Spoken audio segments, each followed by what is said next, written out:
এদিকে এসো। বলুন রানীমা। বলছি তুমি তো রাজবাড়িতে দীর্ঘদিন ধরেই রান্না করছো, কিন্তু ইদানি তোমার রান্না এত বেস্বাদ লাগছে কেন? সে তো আমি বলতে পারবো না, আমি তো আগের মতনই রান্না করি। ছোট মুখে বড় কথা বলছি, আমি কিছু বলতে চাই রানীমা। এই তুই আবার পাকামো করতে এসছিস কেন রে? তোকে কি রানীমা ডেকেছেন নাকি? কি বলতে চাইছে শুনেই দেখি না, বলো। রানীমা, এখন আর রাঁধুনি ঠাকুর আগের মতো যত্ন নিয়ে রান্না করেন না। রান্নাঘরে পড়ে পড়ে ঘুমোয় আর তাড়াহুড়ো করে কোনো রকমে রান্না করে দেন। একদম বাজে কথা বলবি না। বাজে কথা না রানীমা, শিলনোড়ায় বাটতে ওনার কষ্ট হবে বলে আজকাল রাঁধুনি ঠাকুর শুধু জিরে ফোড়ন দিয়ে রান্না করেন। এত বেতন দিয়ে তোমাকে রাখা হয় কি এই ফাঁকিবাজির জন্য? মানে ভুল হয়ে গেছে। এর যদি এই ভুল করার ইচ্ছে হয় তাহলে তল্পি তল্পা গুটিয়ে বাড়ি গিয়ে ভুল করো, মনে থাকবে? মনে থাকবে মহারাজ। কি হচ্ছে বলো তো রানী? সকালে বাগানে পায়চারি করছিলাম, দেখি মালি একটা গাছেও জল দেয়নি। এই গরমে জল না পেলে যে গাছপালাগুলো মরে যাবে। সবাইকে এবার মনে হচ্ছে বলে বলে কাজ করাতে হবে।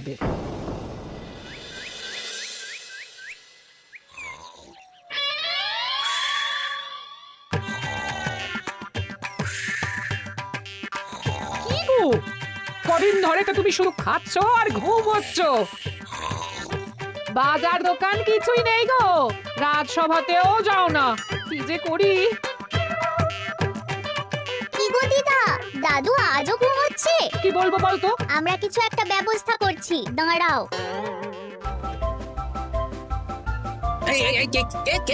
ওঠো দাদু, আর কত ঘুমে? উড়ে বিরাকে সীমা থাকে। ওঠো বলছি, ওঠো ওঠো না। আমি বুঝতে পারছি বাড়ির কাজ, বাজার দোকান এসব না করার জন্য তুমি পড়ে পড়ে ঘুমোচ্ছ। দাদু কাছে ফাঁকি দিচ্ছে দিদা। দে পুটি, আর সরসরি দে দে।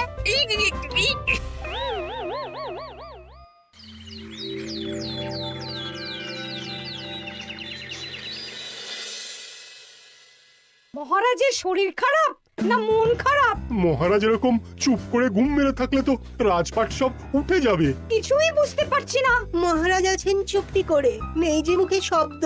ফাঁকি দিলে এবার তাকে করব আমি জব্দ। অনেক শুয়েছি, আর নয়। মহারাজ, কে ফাঁকি দিচ্ছে? আমি তো ফাঁকি দিই না। পণ্ডিত, তুমি দিচ্ছ নাকি ফাঁকি? না না, বৈদ্য। আমি ফাঁকি দিলে সবাই ওই রোগে ভুগে মরে যাবে। আমি তো রোজ সময়ই রাজসভায় আসি, তাহলে আমি বলছি আসল কারণ। রাজবাড়ির রাঁধুনি ফাঁকি দিচ্ছে, আর 3 দিন ধরে রাজসভায় গোপাল বেপাত্তা। হ্যাঁ, এই গোপাল বেটাই আসল ফাঁকিবাজ। ওকে বরখাস্ত করে দিন। গোপালকে যদি বরখাস্ত করা হয় তাহলে বিপদে আপদে মহারাজের পাশে দাঁড়াবে কে? অসময় মহারাজ বুদ্ধি পাবেন কার কাছে?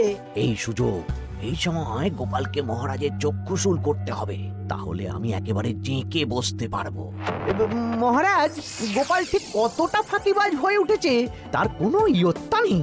হ্যাঁ বলুন তো। বেটা গোপাল কোনোদিন সঠিক সময়ে রাজসভায় আসে না, কোনো দিন তো আসেই না, যেমন আজকেও আসেনি। আর না এলে মহারাজকেও কারণটা জানায় না। আপনাকে সম্মান করা তো দূরের কথা, কোনো ভ্রুক্ষেপই করে না। এটা কিছুটা হলেও মন্ত্রী মশাই ঠিক কথা বলছেন। হ্যাঁ, এ তো একদম সঠিক কথা। ঠিক বলেছ। প্রহরী, প্রহরী, বলুন মহারাজ। তুমি আরেকজনকে সাথে নিয়ে এক্ষুনি গোপালকে তুলে নিয়ে এসো। আচ্ছা মহারাজ। বলি তুমি আজকেও রাজসভায় কামাই করবে? অর্ধেক দিন কামাই করলে বেতন কাটা যাবে গো। গিন্নিমা, গোপালকে মহারাজ ডাকলেন। ওই দেখো, রাজবাড়ি থেকে প্রহরীও ডাকতে এসেছে। ওহ, মহারাজের আদেশ না শুনলে তোমাকে তুলে নিয়ে যেতে বাধ্য হব। আরে দাঁড়িয়ে দেখছিস কি? তুলে নিয়ে চল। ঠিক বলেছিস, তুই হাত ধর আর আমি পা ধরি। আমরা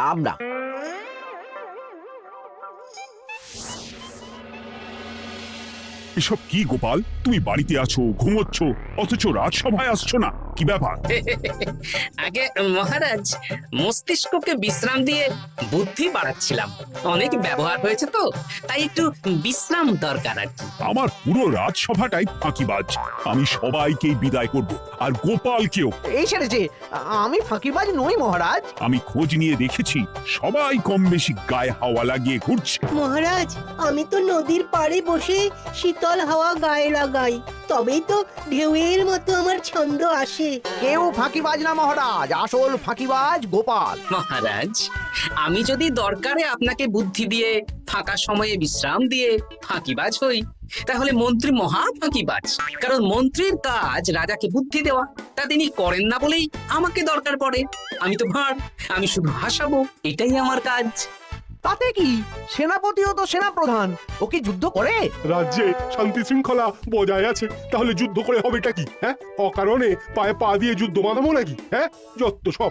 যখন তখন বিপদ আসতে পারে, তাই যুদ্ধের জন্য সব সময় সামরিক শক্তিকে প্রস্তুত থাকা দরকার। হ্যাঁ, এটা গোপাল ঠিক বলেছে। সেনাপতিকে তো কোনোদিন সেসব নিয়ে মহড়াও করতে দেখি না। তাহলে দাঁড়ালো 3 জন ফাঁকিবাজ। মূল অভিযুক্ত গোপাল দিন রাত কামাই করে, মন্ত্রী মহারাজকে বুদ্ধি দেয় না, আর সেনাপতি যুদ্ধের প্রস্তুতি নেয় না। এই 3 জনকে আমি বিদায় করব। এই সেরেছে, এ তো দেখছি বিনা মেঘে বজ্রপাত। না, তবে তোমরা যে ফাঁকিবাজ নও সেটা প্রমাণ করার জন্য 12 ঘন্টা সময় দেব। আমাদের কি করতে হবে? তোমাদের 3 জনকে 3টে খালি বস্তা দেব। প্রত্যেকে ওই খালি বস্তা নিয়ে জঙ্গলে যাবে, আর এই 12 ঘন্টার মধ্যে জঙ্গল থেকে বস্তা ভরে আনবে। একটা বস্তা ভরার জন্য 12 ঘন্টা সময়? এ তো খুবই সহজ কাজ।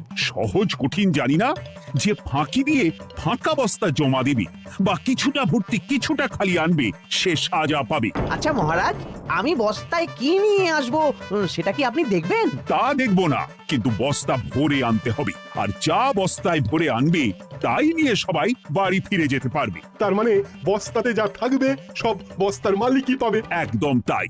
বুঝে গেছি, ভিতরে কোনো গভীর পরিকল্পনা আছে। প্রহরী, প্রহরী, তুমি এই 3 জনকে 3টে বস্তা দিয়ে দাও। যথা আজ্ঞা মহারাজ। আর বাকি সভাসদেরা আজকে রাজসভাতেই থাকুক। ওরা 3 জন আসবে, ওদের বিচার হবে, তারপর ফিরবে। আমাদের খাওয়া দাওয়া তাহলে রাজবাড়ির তরফ থেকেই দেওয়া হবে মহারাজ? হ্যাঁ, জঙ্গলে তো যাচ্ছি, কি নেব? গোপাল, আমি বলি কি, তুমি বরং আমার বস্তায় ঢুকে যাও, আমি তোমাকেই নিয়ে ফিরে যাই, ল্যাটা চুকে যাবে। আপনি যদি একা আমাকে বস্তায় ভরে নিয়ে যেতে পারেন তো চলুন। একা? এই সেরেছে। দাঁড়ান, আমি আপনার কাঁধে চড়ে দেখি আপনি আমাকে বইতে পারবেন কি পারবেন না। না না, মুখ ফসকে বলে ফেলেছি, মাথা খারাপ নাকি? তাহলে নিজের মতন থাকুন।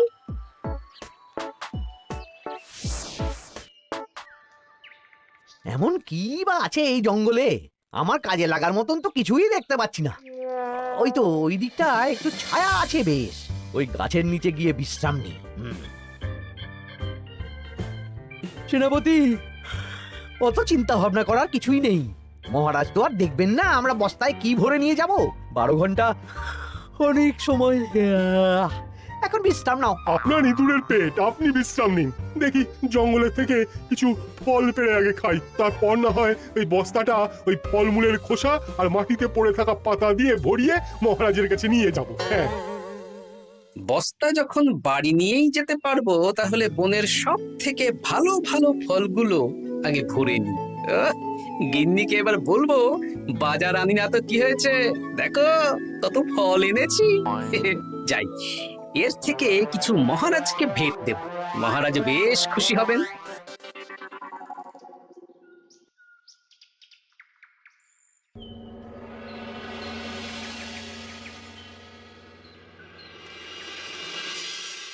উফ, এই এত বড় জ্বালার মতো পেটখানা নিয়ে এই পেল্লাই গাছে উঠবো কি করে?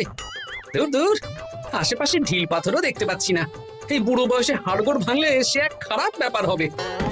আরে দূরে ওদিক থেকে আওয়াজ পাওয়া যাচ্ছে, তার মানে এই বনে কেউ এসেছে। ভাই মদন, এই গাছটা ঝড়ে ভেঙে অনেক দিন পড়েছিল, এটা তো নেবই। তুই ওদিকে দেখ, কত মোটা একটা সেগুন গাছ রে। ওই গাছটা নিয়ে গেলে আমরা 1 বছর বসে খেতে পারবো। তাহলে আর দেরি কেন, হাত লাগা। আরে আরে আরে, করো কি, এগুলো সব আমাদের মহারাজ কৃষ্ণচন্দ্রের পছন্দের গাছ। ভুলেও এই গাছ কেটে নিয়ে যাওয়ার ভাবনা চিন্তা করো না। আর ওই সেগুন গাছটা তো মহারাজের সবচেয়ে প্রিয়। আরে মহারাজ কি করে জানবে শুনি, এই বনে তো তিনি ভুল করেও আসেন না। এই যে আমি আসি, আমি মহারাজের দূত। তোমরা যদি ভুল করে ওই সেগুন গাছে হাত দাও, তাহলে কিন্তু তোমাদের গর্দান যাবে। এই সেরেছে, কিন্তু আমরা তো কাঠুরিয়া, কাঠ ছাড়া পেট চালাবো কি করে? সে তোমাদের ব্যবস্থা তোমরা করো, অন্য অনেক কাজ আছে। এই সামনের গাছটা মরে পড়ে আছে, এটার কাঠ আমরা নিয়ে যেতে পারবো তো? তা পারবে, এতে অত চিন্তার ব্যাপার নেই। গোপাল আছে যখন, তখন এই রাজ্যের কেউ মুশকিলে থাকবেই না। শুধু তোমাদের একটা কাজ করতে হবে। কি কাজ? এই নাও বস্তা। আমার জন্য এই জঙ্গল থেকে টাটকা বিভিন্ন ফল পেড়ে এই বস্তা ভরে দাও, তাহলে মহারাজকে আর তোমাদের কথা বলবো না, বুঝলে? আর তোমাদের যাতে রাজবাড়িতে কোনো কাজ হয় সেই নিয়ে মহারাজের কাছে সুপারিশও করবো, কেমন? বেশ বেশ, তুমি তাহলে এখন এখানে বিশ্রাম করো, আমরা তোমার বস্তা ভরে ফল নিয়ে আসছি। ঠিক আছে, আমি তোমাদের কুঠার পাহারা দিচ্ছি, তোমরা ভালো তরতাজা ফল বস্তায় ভরে নিয়ে এসো।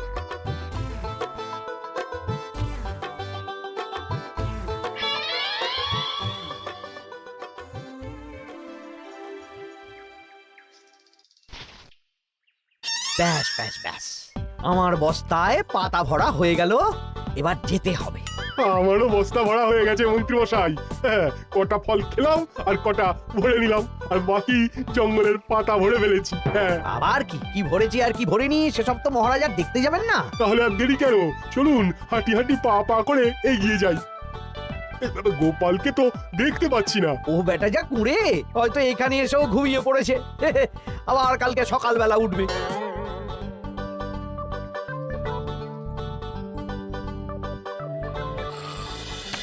এই যে ভাইয়া, এই যে হ্যাঁ, কে কে? আমরা। ও বলো, বস্তা ভরে এনেছো? হ্যাঁ, ভরে এনেছি। তাহলে চলো রাজসভায় যাই, তোমাদের একেবারে মহারাজের সাথে পরিচয়ও করিয়ে দেবো, আর কাজের ব্যাপারেও বলবো। চলুন। চলো চলো চলো।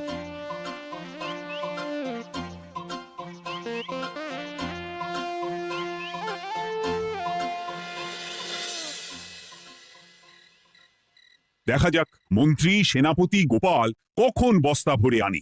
এই তো চলে এসেছি, বিশ্রাম নিলাম, বস্তাও ভরে ফেললাম। এই দেখুন মহারাজ, আমিও বস্তা ভরে এনেছি। বাহ, তোমাদের বস্তা দেখে তো মনে হচ্ছে খুব হালকা। হ্যাঁ, আপনি যখন আমাদের বস্তা ভরে কি এনেছি সেটা দেখবেন না, তখন অত খাটাখাটনি করে কি লাভ মহারাজ? কিন্তু গোপালের এখনো অব্দি দেখা নেই, ও কি সোনা গয়না ভরে আনছে? গোপাল যা কুঁড়ে আর ঘুমকাতুরে, হয়তো জঙ্গলেও ঘুমিয়েই পড়েছে। মহারাজ, আপনি একটা কাজ করুন, আমাকে আর মন্ত্রী মশাইকে যুগ্মভাবে বিজয়ী ঘোষণা করে দিন, ব্যাস। এত তাড়া কিসের? বাবা বাবা বাবা বাবা, তোমরা তিনজনেই বস্তা ভরে এনেছো, আমি খুব খুশি। আমার কথা শুনে কাজ করেছো, তোমরা তিনজনেই বিজয়ী। এবার বাড়ি যাও, যাও। গোপাল কি করে বিজয়ী হয় মহারাজ?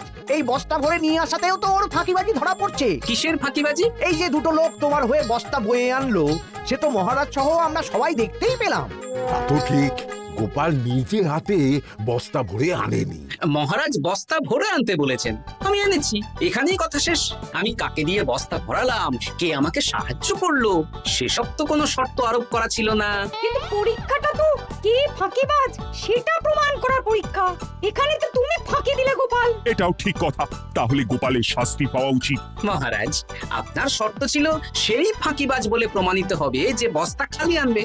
এইখানে আপনি একটা ছোট্ট ভুল করেছেন মহারাজ, বস্তায় কি আছে সেটা দেখবেন না আগেই বলে দিয়েছেন। তা তো বলেছি।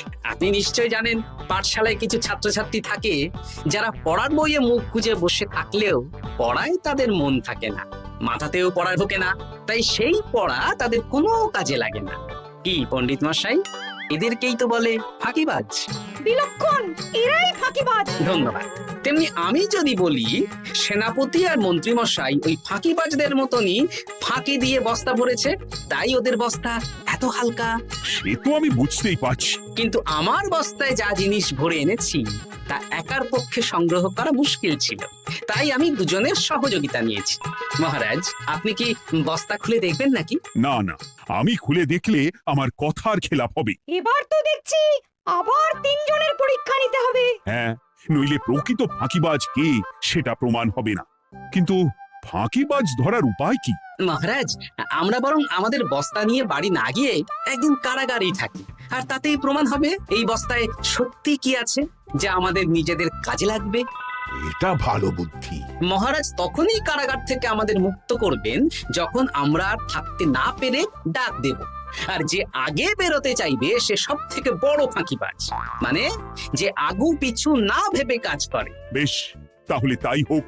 মহারাজ, কারাগারে শুধু জল ছাড়া আর কিচ্ছু দেওয়া হবে না, কারণ বস্তায় তো আর জল থাকতে পারে না। না না, তা কি করে হয়? শুধু জল? হ্যাঁ, আমি তো লোককে দিয়ে বস্তা ভরিয়েছি। আপনারা নিজে কি এমন কাজের জিনিস ভরেছেন সেটাই প্রমাণ হবে। বেশ, তাহলে তোমরা কারাগারে যাও। প্রহরী, ব্যবস্থা করো। আর এই দুজন কাঠুরিয়া বেশ কর্মঠ মহারাজ, যদি কোনো রাজবাড়ির কাজ থাকে এদের দিয়ে করাতে পারেন। আমার বাগানের মালিটা খুব ফাঁকি দিচ্ছে, তাহলে ওদের সাথে কথা বলে নিচ্ছি। যাও যাও, তোমরা কারাগারে যাও।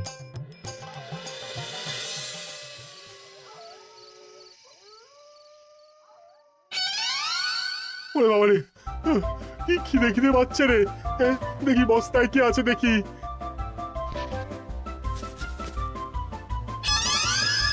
দু একটা পচা ফল, দেখি দেখি একটু ভালো আছে।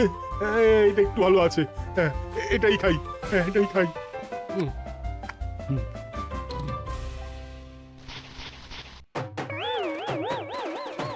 আমি তো শুধু পাতা ভরেছি, কি সেরেছি? আমাকে কি জল খেয়েই কাটাতে হবে? এবার আমি দেখি। টাটকা ফল আর জল, আমার কাছে যা ফল আছে এগুলো খেয়ে আরাম করে 5-6 দিন কেটে যাবে। ও গোপাল, আমাকেও কটা ফল দাও না গো। ও গোপাল, আপনি এখান থেকে উঠুন, অন্য বাগানে ফুল হয়ে ফুটুন। ফল খাবেন, এখন কর্মফল ভোগ করুন। ওরে বাবা, জল খেয়ে আর কতক্ষণ কাটাবো?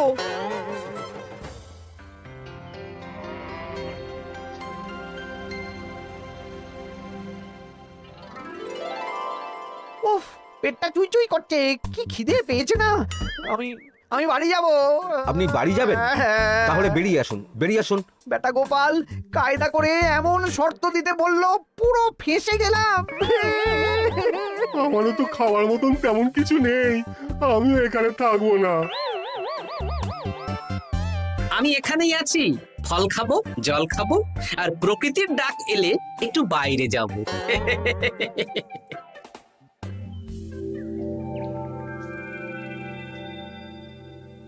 কি তোমরা কারাগারে এক রাতের বেশি তো থাকতেই পারলে না? কি আর করব বলুন মহারাজ, আমরা তো আর গোপালের মতন বস্তা ভরে টাটকা ফল নিয়ে আসিনি। বেটা গোপাল আমাদের দেখিয়ে দেখিয়ে ফল খাচ্ছিল, ওতে আমাদের খিদে আরো বেড়ে যাচ্ছিল। তাহলে এরা দুজনে তো হার মেনে নিল। গোপাল কি করছে? গোপাল খাচ্ছে আর ঘুমোচ্ছে। ওকেও নিয়ে এসো। আচ্ছা মহারাজ। একই মহারাজ, আমার তো এখনো বাইরে আসার ইচ্ছে হয়নি। কি আর করা যাবে, ওরা হার মেনে নিয়েছে, তার মানে তুমি জয়ী হয়ে গেলে গোপাল। আমার বস্তায় ভরে অনেক ফল এনেছিলাম, এখনো অনেক আছে। আপনি তাহলে বাকি ফলগুলো নিয়ে নিন। তাহলে তো এটাই প্রমাণ হলো গোপাল কাজের সময় ফাঁকিবাজি দেয় না, শুধু বুদ্ধি বাড়ানোর জন্য একটু বেশি ঘুমোয়। এই নাও গোপাল, তোমার উপহার। মহারাজ, আমি সময়ের কাজ সময়ে করি আর বাকি সময় একটু ঘুমাই। আমার এখন ঘুম দরকার মহারাজ, কাল থেকে অনেক ধকল গেল যে। বেশ, তোমাকে ঘুমানোর জন্য 1 সপ্তাহ ছুটি দেওয়া হলো। ধন্যবাদ মহারাজ। কি সেনাপতি আর মন্ত্রীমশাই, এবার বুঝলেন তো, ফাঁকি দিলেই ফাঁকে পড়তে হয়, তাই কাজ করলে ভেবে চিন্তে করুন। চলি। খুব ঘুম পাচ্ছে। হাসির রাজা, জ্ঞানের রাজা, রসিক রাজা।